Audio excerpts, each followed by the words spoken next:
예, 말씀이 잘렸는데 누가복음 4장 18절 19절 말씀으로 성령님께서 오시면 하시는 일 세 가지 말씀을 같이 보도록 하겠습니다. 말씀 같이 읽을게요.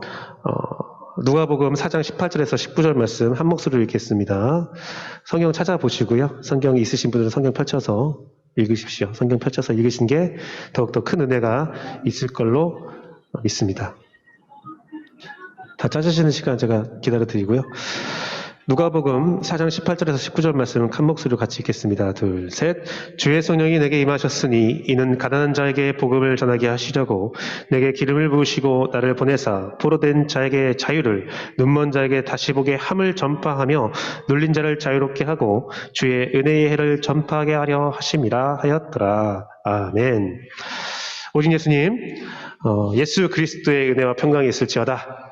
아멘. 성삼일체 하나님께 감사와 경배와 영광을 돌려드립니다. 오늘도 예수님을 전합니다.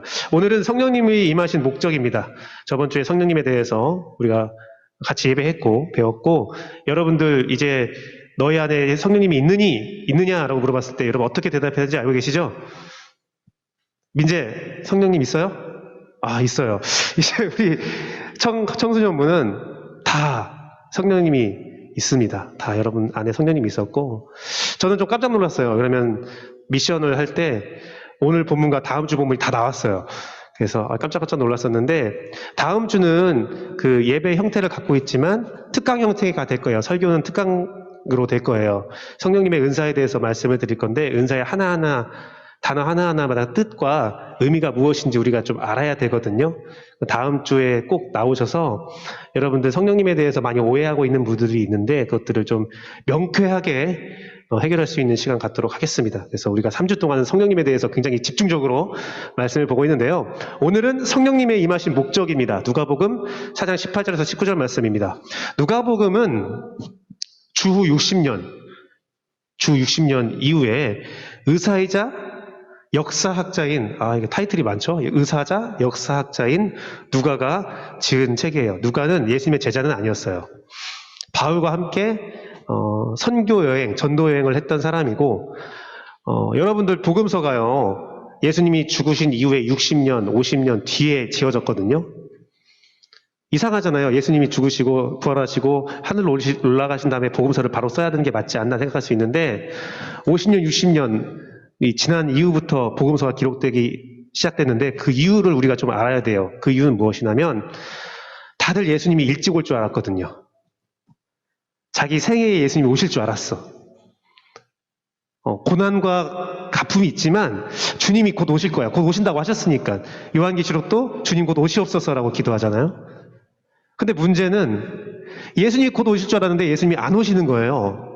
그러면서 예수님을 직접 만났던, 목격했던 사람들이 하나씩 죽어가는 거야.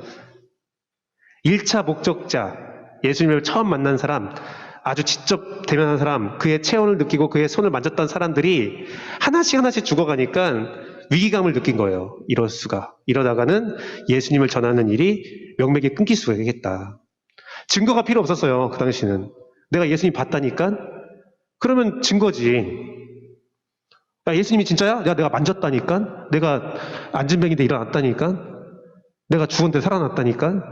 뭐 증거가 따로 필요 없어요.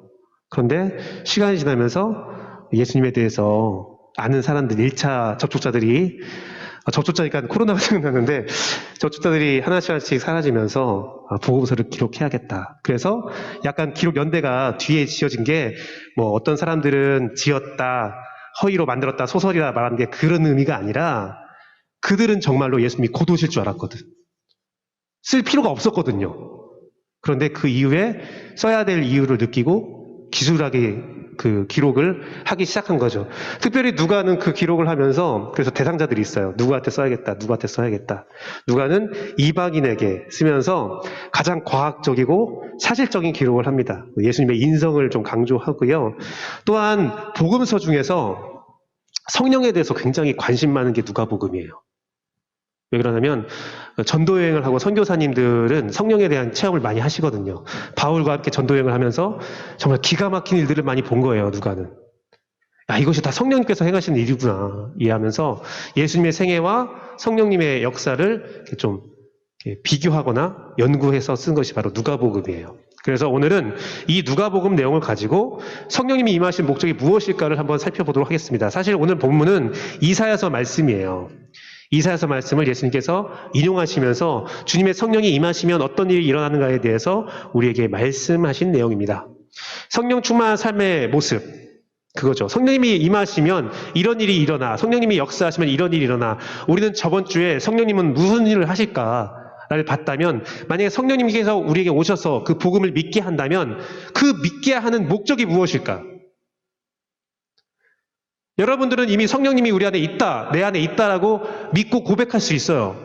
근데 문제는 뭐냐면 왜 성령님이 나에게 있을까? 왜 굳이 오셨을까? 왜 나와 함께 하셨을까? 바로 오늘 말씀의 주제입니다. 그래서 성령님의 목적, 누가복음 4장 18절, 19절 말씀 같이 보겠습니다. 성령 충만한 삶. 제가 저번 주에 내주와 충만은 다르다고 했어요. 충만한 삶이 무엇인지란 바에 말씀을 보겠습니다. 첫 번째는 성령님이 임하신 목적 첫 번째는 복음을 전하게 하신다고 하셨어요. 18절 말씀 보니까 주의 성령님이 내게 임하셨으니 이는 누구에게? 가난한 자에게 복음을 전파하게 하려고 했다. 내게 기름 부었다. 성령님이 임하셨다. 바로 복음 전파다. 하나님의 나라를 전파하심에 있습니다.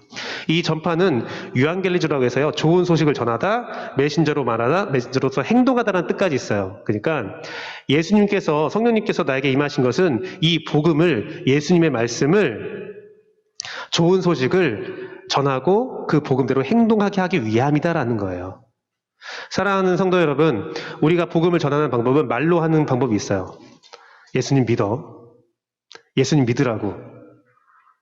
예수님 믿어. 하는 것도 말로 하는 방법도 있지만 몸으로 하는 것도 있어요. 예수님 믿어. 믿으라고 하는 방법도 있어요. 옛날에는 그렇게 했어요. 십자군 전쟁을 통해서 믿을래 죽을래 뭐 그랬었는데 지금 몸으로 말하는 것은 그런 의미는 아니죠. 그런 의미 아니라 내가 예수님을 믿는 사람으로서 살아가면 친구들이 또 가족들이 예수님에 대해서 궁금해하고 받아들일 수 있는 거예요. 제가 진짜 완전히 이상한 사람의 행동을 했었는데 예를 들어서예요. 제 과거를 말하는 게 아니에요. 예를 들어서 제가 굉장히 이상한 사람이었는데 예수님 믿고 나서 내 삶이 달라졌어요. 그 달라짐을 사람들이 느껴요. 그러면 자연스럽게 예수님을 전하게 되는 거예요. 즉 오늘 성령님께서 임하신 목적은 나의 삶을 변화시킴으로 내 입술과 내 생활의 모습을 바꿈으로써 복음을 전파하게 하려 하심이다라는 겁니다. 성령 충만의 증거는 복음 전파에 있어요. 사도행전 2장 말씀을 보면 처음에 성령님이 임한 사건이 있거든요. 오순절 다락방에서 성령이 임하고 베드로가 설교를 합니다. 탁 하면서 예수님에 대해서, 성령에 대해서 막 복음을 전하자 어떤 역사가 있냐면 3,000명이 회개한 역사가 있어요. 성령님의 충만함은 복음 증거의 역사로 나타납니다. 사도행전 9장 17절에서 20절 말씀도 봐도 이렇습니다. 아나니아가 떠나 그 집에 들어가서 그에게 안수하여 이르되, 이게 바울이 처음에 회심했던 사건이거든요. 하나님께서 아나니아라는 사람을 사울에게 보내십니다. 형제 사울아, 사울이 지금 바울이에요. 여러분이 알고 있는 바울이 사울인데, 사울아, 주 곧 내가 오는 길에서 나타났던 예수님께서 나를 보내어 너로 다시 보게 하시려고 성령으로 충만하게 하신다니. 그러니까 아나니아가 와서 예수님께 이제 시력을 잃은 바울에게 온 거예요. 사울에게 와서 내가 지금 온 것은 뭐예요? 성령님으로 충만하게 할 거다라는 말을 하고 있거든요. 그 다음 구절이 굉장히 중요합니다. 성령으로 충만하게 하신다 하니 성령 충만을 주니까 즉시로 각 회당에서 예수님이 하나님의 아들이심을 전파한다. 사도 바울이 성령 충만을 입자마자 바로 하는 행동은 뭐예요? 예수님을, 복음을, 하나님의 아들임을 전파했다라고 되어 있어요. 전파한다고 되어 있어요. 그리고 고린도전서 14장 22절 말씀도 있습니다. 그러므로 너희도 영적인 것을 사모하는 자인즉 교회의 덕을 세우기 위하여 그것을 풍성하기를 구하라. 성령 충만에 대한 얘기를 쭉 하거든요. 또 성령 은사에 대한 얘기를 쭉 합니다. 이 고린도전서 14장 말씀은 성령장이라고도 말을 해요. 성령의 은사에서 쭉 얘기하고 나서 결론적으로 바울이 말한 것은 이 은사를 사모해야 되는 것은 교회의 덕을 세우기 위함이다. 교회의 덕이 뭐예요? 바로 하나님의 성전을 세우기 위함. 그리스도의 몸을 세우기 위함, 복음을 전파하기 위함이에요. 여기서 제가 여러분들에게 참고로 드리고 싶은 말이 있는데, 고대 사람들의 종교성에는 뭐가 있었냐면요, 그 신이라는 존재가 있잖아요. 신이 머리예요. 머리인데 그의 몸이 이 세상에 나타나는 그 형태는 뭐냐면 성전이에요. 그러니까 성전은 신의 몸이에요. 그래서 성전이 무너지면 어떻게 돼요? 신이 죽어요. 그래서 고대에 많은 신들 있잖아요. 바울이라니.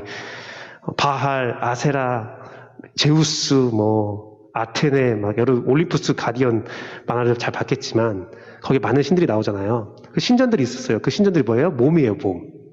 그래서 전 세계에 그 신전을 세움이 뭐냐면, 신의 몸을 계속 세워 나가는 거거든요. 근데 그게 무너지면 신도 같이 죽는 거예요, 믿음이. 근데 놀랍게도 이 기독교만, 하나님만, 성전이 무너진 것이 3번이나 무너졌는데 그 신은 죽지 않았어요. 이것은 고대 종교사로 봤을 때 말도 안 되는 일이에요. 근데 하나님께서는 애초에 성전이 있기 전에 뭐라고 선포했어요?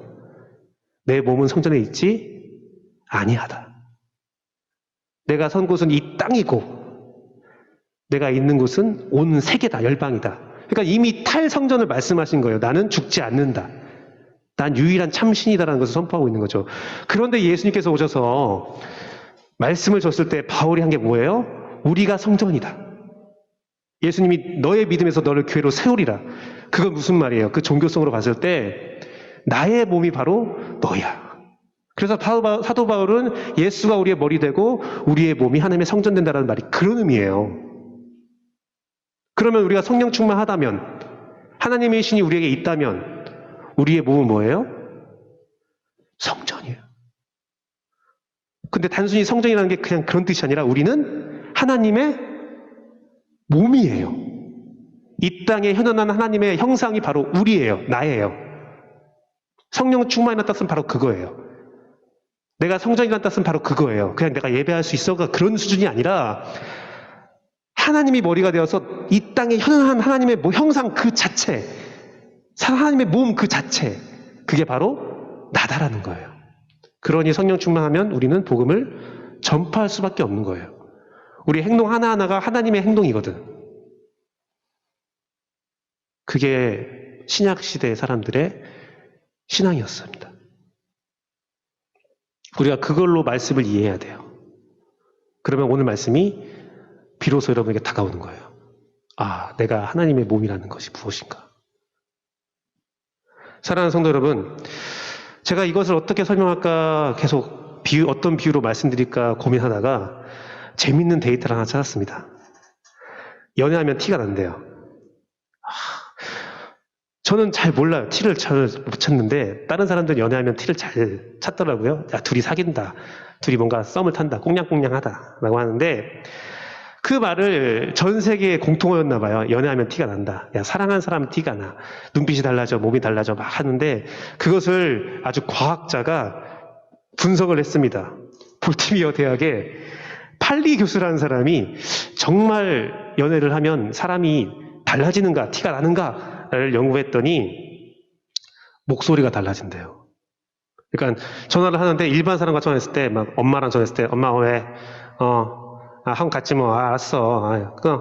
딱 하는데 딱 애인이 전화하면 그래? 왜? 한번 가야지. 짤까? 이렇게 해서 목소리가 달라진대요. 목소리가 달라진대요. 근데 재밌는 것은 남자는 약간 하이톤이 된대요. 그래, 그래, 사랑해, 이렇게 하고, 여자는 어떻게 돼요? 로우 톤인데요. 그래요. 하는데, 여자 목소리는 제가 흉내낼 수 없겠네요. 제 아내가 지금 저기 쪽에 있는데, 데려올까? 달라진대요, 목소리가. 그런데 그 이유가 뭐냐면, 팔리 교수가 한 연구에 의하면, 좋아하면 닮기 때문에. 여자는 하이톤이잖아요. 남자는 좋아하니까 닮기 위해서 하이톤이 되는 거야, 목소리가. 남자는 저음이잖아요. 여자도 목소리가 닮기 때문에 저음이 되는 거예요. 이것을 뭐라고 하냐면 이 이유가 인간 뇌에는 변형 변혁계 공명이라는 게 있대요. 변혁계가 있는데 우리의 호르몬이나 그런 것을 수치를 다르게 하는 어떤 변혁계가 있는데 어떤 좋아하는 대상, 사랑하는 대상이 생기면 그게 그 대상과 같아진다고 하는 정말 놀라운 뇌의 신비죠. 그런 역사가 일어난대요.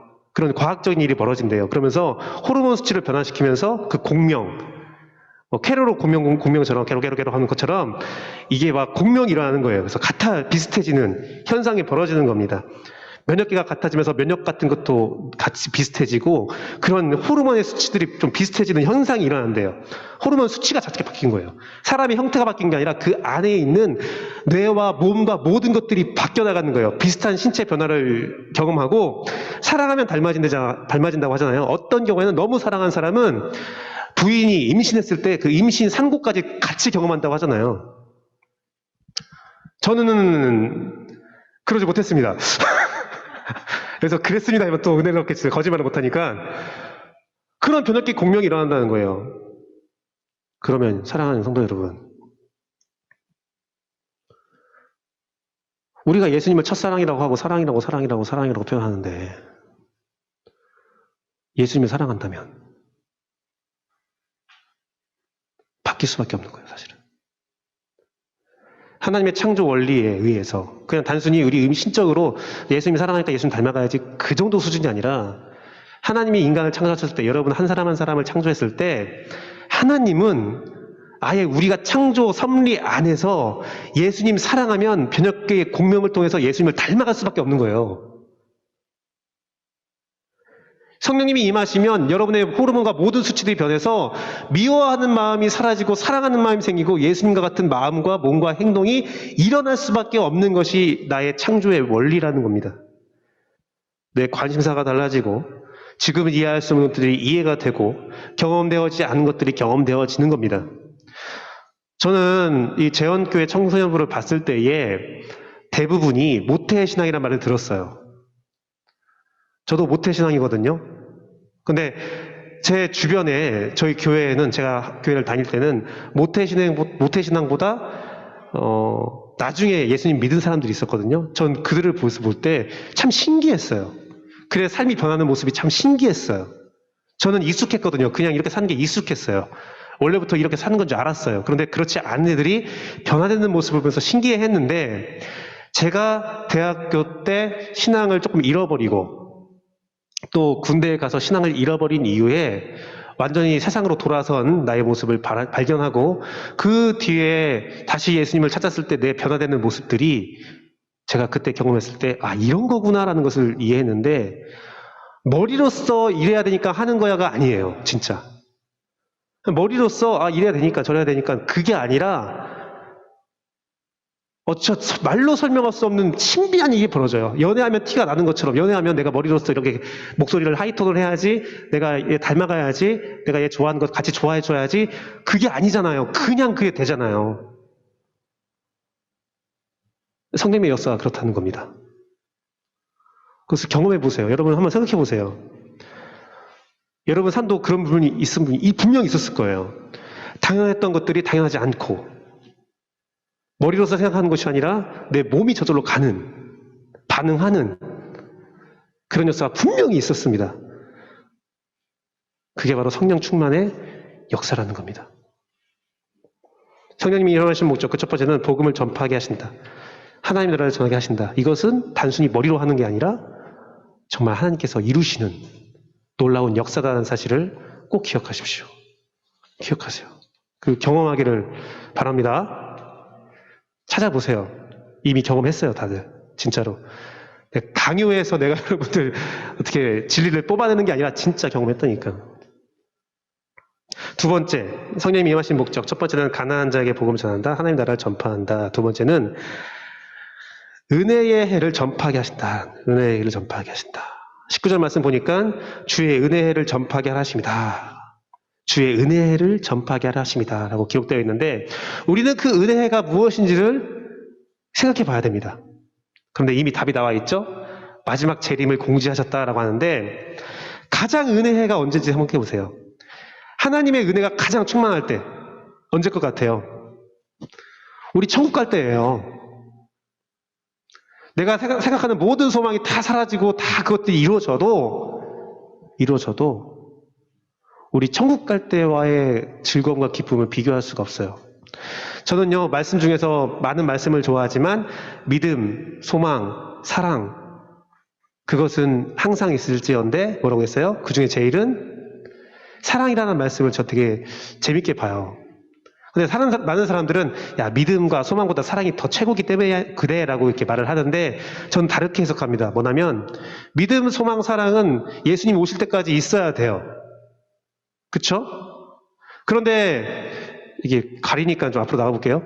그런데 믿음과 소망과 사랑이 카메라에 벗어나가 있어서 믿음과 소망과 사랑이 항상 있는데 믿음과 소망이 사라질 때가 있어요. 그때가 언제일까? 승구야. 내가 믿지 않을 때? 전 세계 모든 사람에게 믿음과 소망이 사라질 때가 있어. 언제일까? 그 뭐냐면 주님 오셨을 때예요. 자, 믿음이란 건 뭐예요? 예, 이게 마스크 때문에 잘 안 들리는 거 제가 믿음이란 건 뭐냐면 내 앞에 그 사실이 아닐 때, 내 앞에 현실이 아닐 때 그것을 현실로 인정하는 거거든요. 목사님이 여기 있는 걸 믿어요? 그 사람은 미친놈이야. 미안해. 내가 여기 있잖아, 그냥. 이게 믿음의 영역이 아니라고 내가 있다는 것은. 예수님이 살아계셔요. 우린 믿죠. 그건 믿음의 영역이죠. 우리는 사실이지만 그걸 믿지 않는 사람에게는 사실이 아닌 거니까, 인정을 안 하니까. 그러면 예수님이 오셨어요. 우리 눈앞에 딱 예수님 오셔서 막 심판을 하고 있어.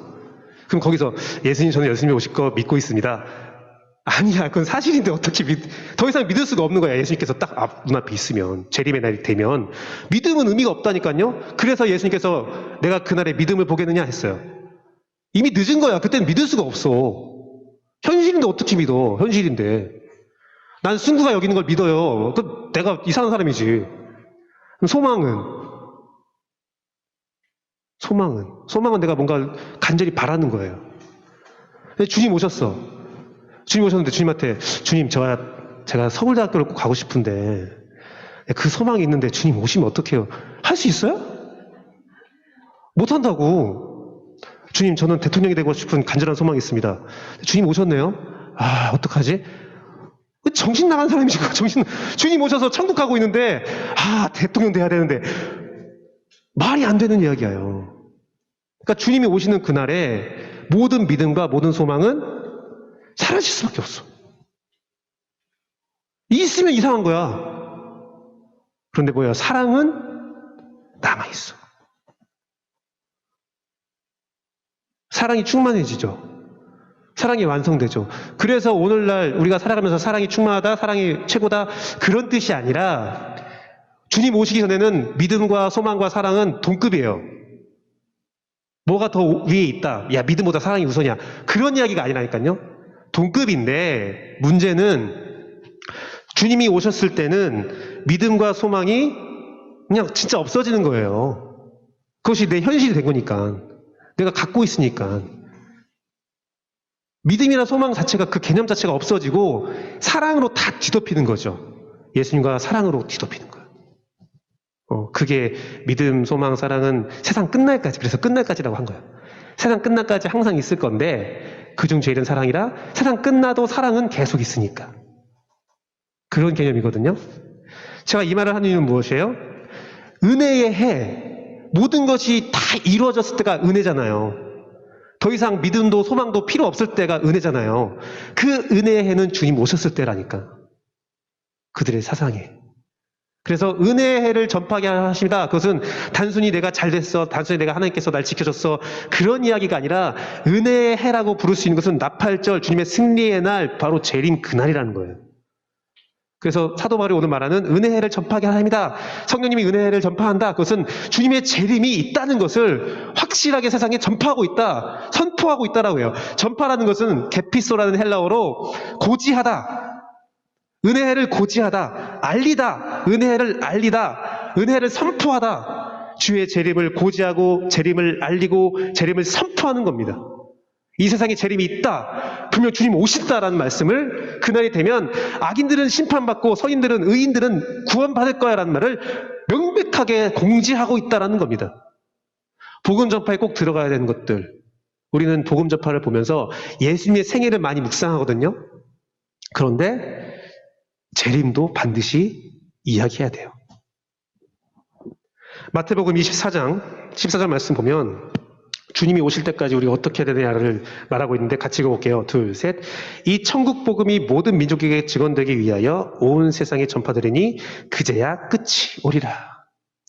끝을 위해서 뭘 전달해요? 천국 복음이라고 말씀하셨어요. 내 이름이 전파되면 끝이 오리라. 아니요. 복음이 전파되면 끝이 오리라. 아니요. 천국 복음. 그리고 그거와 연계된 게 끝날, 마지막 날. 예수님은 단순히 예수 믿고 구원받아라 그 말뿐만 아니라 이 땅에는 끝이 있고 천국이 있다는 사실을 공지하라고 선포하고 있습니다. 사도행전 28장 11절 말씀 보면 하나님 나라를 전파하며 주 예수 그리스도에 관한 모든 것을 담대하게 거침없이 가르쳤다. 모든 것을 가르쳐야 돼요. 사랑하는 중고등부 학생 여러분, 제가 오늘 일부 예배 때, 어른 예배 때 좀 심판에 대한 이야기를 했어요. 심판에 대한 메시지를 전파하는 것은 사역자한테 굉장히 부담입니다. 저도 항상 축복, 사랑, 좋은 일들 하고 싶은데 심판, 재림에 대한 이야기를 신비하기도 하고 조금 받아들이기 어렵기도 하고 내가 심판에 대한 이야기를 꼭 들어야 돼? 라고 하기도 하고 저는 여러분한테 지각이라는 얘기를 잘 안 하잖아요. 옛날에 지각 얘기를 했었어요. 예배 시간 늦으면 안 돼. 예배 시간 늦으면 안 돼. 막 했었거든요. 그런데 하루는 기도하는데 또 마음 생각하는데 예배 시간 늦으면 안 돼! 라고 말할 때 그걸 듣는 애들은 지각한 애들이 아니라 일찍 온 애들이더라고. 예배 일찍 와서 앉아있는데 예배 시간 지각하면 안 돼! 그러고 있는 거야.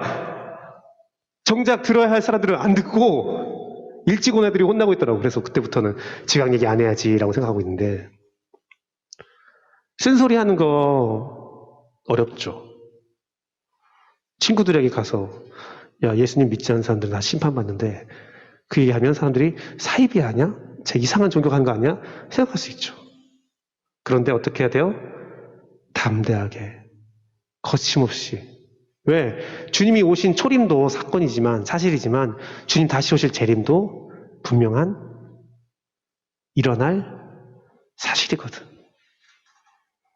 우리는 모든 것들을 거침없이 말씀할 수 있어야 합니다. 그래서 에베소서 6장 18, 19절 말씀 같이 읽어볼게요. 둘, 셋. 모든 기도와 간구를 하되 항상 성령님 안에서 기도하고 이를 위하여 깨어 구하기를 항상 있으며 여러 성도를 위하여 구하라. 뭐예요? 또 나를 위하여 구할 것은 내게 말씀을 주사 나로 입을 열어 복음의 비밀을 담대히 알리게 하옵소서 할 것이니.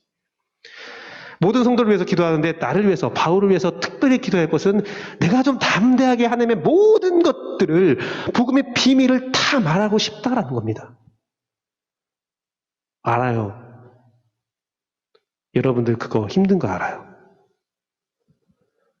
예수님 믿으면 좋아 라는 말만 하고 싶은 거 알아요. 저도 그러고 싶어요. 하지만 성경이 말하고 있는 것은 다 말해야 된다. 말할 수 있어야 된다. 그래서 성령께서 임하시면 은혜의 마지막 재림 때를 말씀하세요. 제가 얼마 전에 책을 하나 발견했는데 스케틱 회의주의자의 사고법. 어렵죠? 스케틱이 회의주의란 뜻인데 회의주의자의 사고법. 이게 쓰여진 이유가 뭐냐면 아주 전 세계에서 가장 유명한 회의주의자인데 회의주의자는 알죠? 막 세상 안 좋게 보고 하는 사람들. 근데 그 사람이 코로나 확산은 인포데믹이라고 했어요. 인포데믹은 뭐냐면 정보의 전염병, 정보 전염병. 여러분들 코로나에 대한 많은 정보들을 막 접하고 있죠. 그게 사실인지 아닌지도 모르게 계속 많이 접하고 있죠. 많은 정보들 또 온라인으로 많이 전환되면서 많은 정보를 손쉽게 얻을 수 있는 시대가 됐다는 거예요. 그때 가짜 뉴스들이 많이 있다는 거예요. 이럴 때 우리 회의주의자들이 일어나서 우리 회의주의자들이 참 중요한 역할을 한다. 뭐냐면 어떤 아주 공식적이 있는 곳에서 매체에서 말을 해도 회의주의자들은 그거 믿지 않거든요. 팩트체크하거든. 이거 맞아? 사실이야? 팩트체크하거든요. 근데 이 세상은 그 회의주의자들이 참 필요한 시대다라는 말을 하는 거예요. 그런데 회의주의자, 그 스캡틱의 그리스 언어는 이런 뜻이 있대요. 우리 회의주의자 하면 나쁜 사람들, 이상한 사람들 생각하는데 원어 뜻이 뭐가 있냐면 사려 깊음, 성찰적인 뜻이 있대요. 그래서 그 사람이 책에서 주장하는 것은 우리가 사려 깊은 회의주의자가 되자라는 거예요. 나 자랑하려고 하는 게 아니라 어떤 사건이 있을 때 다른 사람에게 중요한 정보를, 제대로 된 정보를 전달하기 위한 회의주의자가 되자라는 내용인데, 성령님이 임하시면 그런 사건이 일어난다는 겁니다. 모든 일에 대해서 내가 성찰하고 내가 사려 깊고 하나님의 영역에 대한 신비한 부분들 내가 이해하려고 하고 그것들을 전달해 주는 자가 되는 겁니다. 성령님이 임하신 목적, 그 첫 번째는 복음을 전하게 하신다. 하나님 나라를 전파하고, 두 번째는 은혜를 전파한다. 바로 마지막 재림까지도 말씀하십니다. 그 마지막은 제가 오늘 가장 하고 싶었던 얘기 중에 하나인데, 눌린 자에게 자유를 주신대요. 이것은 모든 거에 자유를 주시는데 18절 말씀을 보면, 18절 말씀 같이 읽어볼게요. 18절 말씀을 보면 같이 읽겠습니다. 둘, 셋. 주의 성령이 내게 임하셨으니 이는 가난한 자에게 복음을 전하게 하시고 내게 기름 부으시고 나를 보내어 포로된 자에게 자유를, 눈먼 자에게 다시 보게 함을, 눌린 자유를 자유롭게 하고. 자유를 3번이나 말씀하셨어요. 근데 보십시오. 눈먼 자에게 자유를 주는 게 뭘까요? 눈먼 자에게 다시 보게 한다. 그것은 시력이 안 보이는 거에 자유를 허락하죠. 포로된 자, 전쟁 져서 노예가 된 자를 자유롭게 하신다. 그리고 마지막에 눌린 자, 뭐에 눌렸는지 말씀하지 않았어요. 하지만 자유롭게 하신다. 이 자유는 석방이라는 뜻이 있고 면제라는 뜻이 있고 용서라는 뜻이 있어요. 우리를 석방하신다. 우리를 면제하게 하신다. 우리를 용서하신다. 성령님의 가장 중요한 사역 중에 하나가 바로 자유함입니다. 자유함. 요한복음 8장 32절 말씀 보니까 진리를 알지니 그 진리가 너희를 자유롭게 할 거야. 우리를 자유롭게 하신대요. 고린도후서 3장 17절 말씀 보니까 주는 영이시니 주의 영이 계신 곳에, 성령님이 계신 곳에 자유함이 있다라고 말씀하셨어요. 로마서 7장 6절 말씀은 율법조차 우리를 벗어날 수 있다. 율법조차 우리의 자유를 막을 수 없다라고 했어요. 사랑하는 성도 여러분, 우리가 예수님, 성령님이 임하시면 복음을 전하게 되고 또 주의 재림을 전하게 되고 그로 인해서 우리가 자유하게 된다고 했어요. 여러분, 자유라는 것을 누리고 있나요? 자유라는 것은 어떤 거에서도 얽매이지 않는 것을 의미해요. 기독교인들은 어떤 거에도 얽매이지 않은 그 역사가 성령 안에 있음을 기억하십시오. 이것을 악용하지 마세요. 난 자유한 사람이 하면서 막 방종처럼 살지 말고, 뭐냐면 우리 인생에 많은 소망이 있고 많은 생각들이 있고 많은 바람이 있어요. 근데 그것이 이루어질 수도 있고 이루어지지 않을 수도 있어요. 하지만 우리는, 세상 사람들은 이루어지지 않으면 절망하겠지만 우리는 자유해요. 세상 모든 사람들이 나를 사랑할 수도 있지만 때로는 세상 모든 사람들이 나를 미워한다고 생각할 수 있어요. 제가 중학교 1학년 때부터 그랬어요. 중학교 1학년 때부터 고등학교 3학년 때까지 세상 모든 사람들은 다 적이야, 부모까지. 그 생각으로 살았어요. 부모님이 가장 큰 적이었어. 그런데도 성령 충만하면 그런 생각에서도 자유할 수 있어요. 진짜로 사실이야. 날 미워해, 사람들이. 날 이해하지 않고 날 이상하다고 하면서 날 미워해. 왜 다행히 갑자기 고개를 막 돌리지? 자유할 수 있어요. 정말 사람들이 날 미워해도 난 자유할 수 있어. 물론 고쳐야겠지.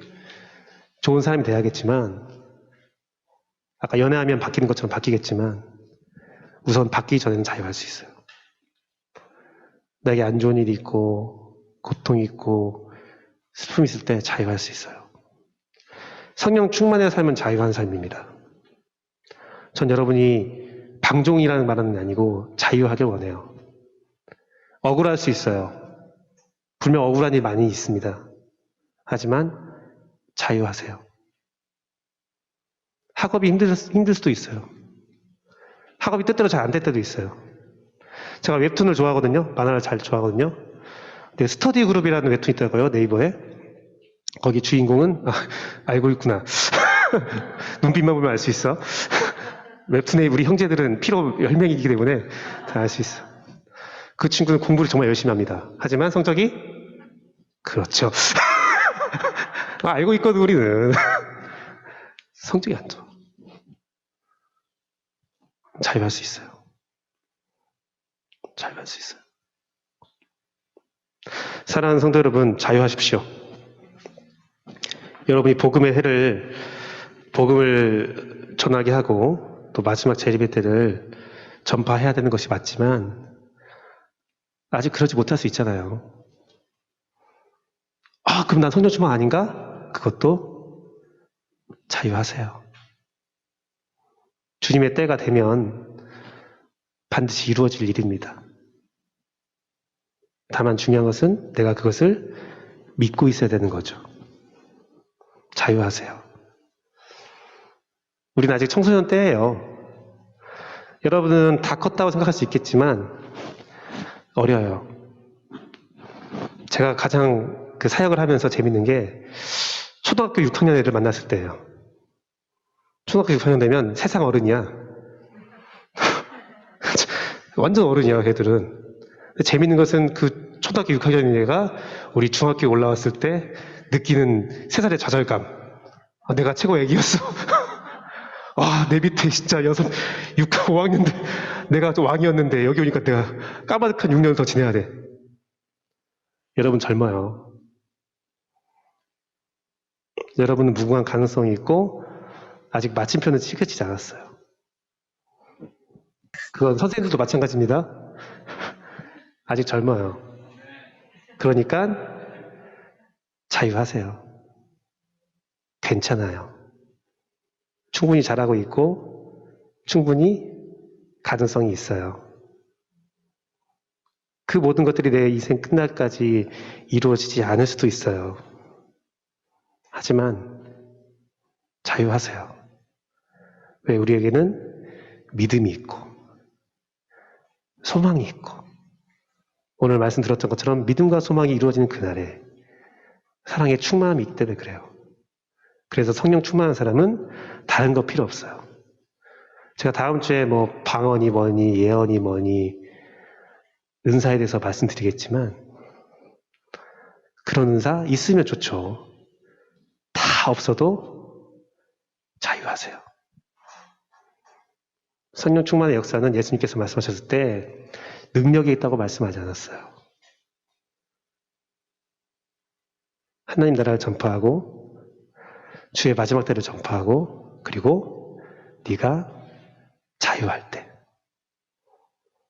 복음 전파에 대한 부담감에서부터 자유되고 모든 거에 자유할 때 그게 진짜 성령 충만이에요. 이 시간 함께 찬양하고 기도해요. 오늘 함께 찬양할 찬양은 찬송가를 준비했습니다. 오늘은 찬송가인데 오늘 설교에 가장 딱 어울리는 찬송가 같아요. 내가 매일 기쁘게. 여러분 기쁘십시오. 자유하십시오. 여러분 충분히 자유할 만한 자격이 있습니다. 함께 찬양합시다.